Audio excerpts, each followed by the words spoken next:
We wanted to build a practical Herbie. We spend a lot of time when you're working on something that has a lot of VFX, looking at shots and saying, gosh, what will make this feel more realistic? What is it that will make this be persuasive? Which, of course, when you film something for real, you never have those questions because it's real. There's an awful lot going on inside of him. 12 independent motors and gearboxes. 8 motors, servo motors per arm. There's a computer processor in there. There's a Wi-Fi receiver in there. He needs a long life battery. It's all radio control. From pretty much blank paper to what you see, it's only about 9 or 10 weeks. Hello, Herbie. She goes, hi, Herbie, and he could go with the mouth, could go a little bit, the eyes could go, then she leaves, and then it's... I love Herbie. He feels kind of sci-fi, but grounded in character. What they built was just fantastic. I mean, he's like a very, very expressive little guy. I'm really fond of him. He was run by a team of amazing effects artists and puppeteers, and that was used for a lot of close-ups. You know, we have a lot of in-camera Herbie. So we've got H.E.R.B.I.E, a multi-axis robot on wheels with moving head, moving arms, so he can freely roam the sets. At the beginning of it all, there was 2D artwork of Herbie. The brief was really you get as much action out of him as was possible. Let's try staring. A little bit more. Go on. A little more. And cut. There's a lot of exploratory work, so Nick, our designer, basically used a 3D program to build a virtual model while we were waiting for the real one to be built. We did develop some animations and kind of different facial expressions and different kind of movements that you could do. And then once we've worked that out, we'll look at what needs to move, how it needs to move, and we need to count those axes up, so a finger and a thumb and an elbow and a shoulder, and how many different degrees of freedom do they need in different directions, and what does the head do? We decided the thing to do would be to split him up into sections to be dealt with, and I got the head. He looks very attractive, but he's a very limited range of features to actually animate. His eyes rotate in both directions independently, and these little tiny recording heads kind of go up and down. It gives him a little bit of animation. And then the head itself, you've got a servo that rotates his head, the 2 that do all the pitching and rolling, and then the one in his neck, so he can really look down. He's got a reel-to-reel tape recorder look, but they wanted it actually as a cassette, so Buddy can do that. Then in the scene, cassette's removed. Another one's placed in, because he has a cassette for a home use. And then when he flies the spaceship, he has a space cassette. And with the combination of all of those few simple features, really, you can get quite a range of emotion, which was really interesting.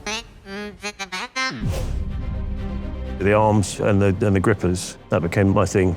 And then we've got Eddie on the Waldo here. Whatever he does with his arm is kind of digitized by the apparatus and then sent through the system into Herbie's motors. We've got as much range of movement as we can. So we've got sort of all of your sort of in and out of your bicep movement, and then you've got shoulders going up and down.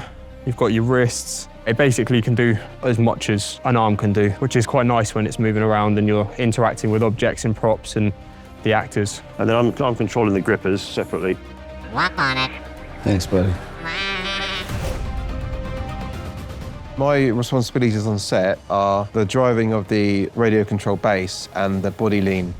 It's driven by 2 wheels from a Segway, and it has 4 omnidirectional wheels that act as stabilizers that can move in any direction. The whole design of the base was designed primarily around it being able to spin on the spot, as if he's spinning on his ball. So we can spin on the spot, we can pivot around the wheel, and you can lean forward, get him going, and then lean him upright. It gives a bit more fluidity to the motion. You've got the fundamentals in the robot itself, and then I think it comes alive with the guys practicing and reacting to other humans. There's just something about Herbie, I kind of fell for him pretty quickly. I don't know, I felt like we had a shorthand. I felt like Herbie and Ben maybe spent a lot of time together. They were homies in a way. Okay. Is this guy good? That is fantastic. It's so much more charming to see something there that's acting with the actor, and you can feel it when you watch the movie. I want to add a couple cloves of garlic. Not because it's not delicious, I just want to add a little bit of zip, okay?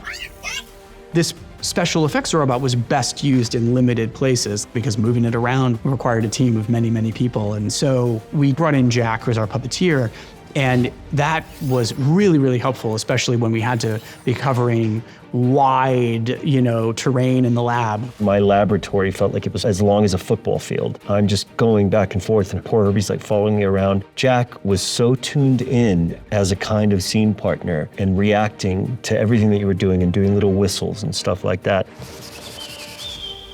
New deep space transmission.